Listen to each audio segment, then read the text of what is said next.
Melissa. Well, you may not know it, but today, National Nacho Day, and we are in luck. We have Chef Jeff Alter. He's from Costa Vidato Restaurants. We also have the founder, Kenny Presswich, in the studio. You guys brought in all this stuff for nachos. Thank you so much for coming in, Jeff. You're welcome. We appreciate it. First of all, tell us what makes great nachos. What's the most important ingredient?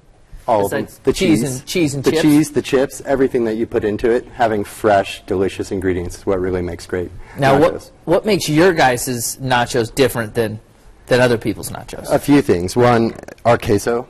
This is the sauce we use in our process. At that stuff, but it's so creamy. And for anybody watching, if you come into the restaurants, our two restaurants here in Reno or Sparks, we will give you a free sample of queso so you can get addicted to it, just like we are. Please do. Now, another thing that makes it so wonderful is the way we make them, the way we layer to make sure that every bite has cheese on every bite. You and I were talking about this because it is National Nacho Day.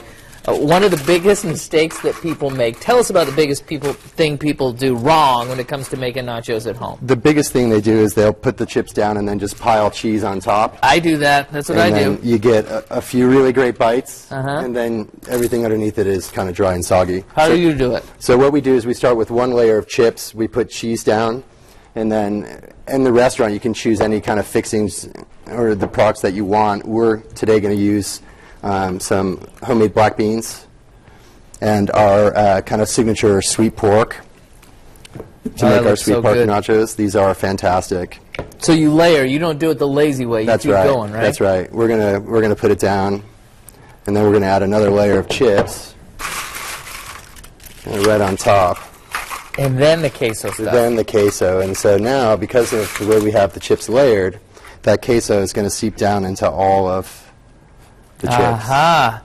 And how disappointing is that, guys? If you're watching at home, you make some nachos and then 2/3 of them don't have cheese on them. You just have hot chips. That's exactly right. And then we top it with cheese, and it goes straight into the oven. If you're lactose intolerant, sorry, guys. It's not going to work for you. This is not for you. Tell us about the restaurant for those who've never been here. So Costa Vidato, we are a fresh Mexican fast casual concept. We are the only fast casual concept where we press and grill a tortilla for every guest as they come through the door. And you hand it to them as they come in the door. Right when they come in. We're running out of time. Give us the two local locations. We got one in Reno by the Nordstrom Rack, and one in Sparks off McCarran. All righty, Jeff. Thank you so much for coming. You're welcome. We're going to have the finished product for you, show you some pictures of it in just a bit. We'll be back, everybody.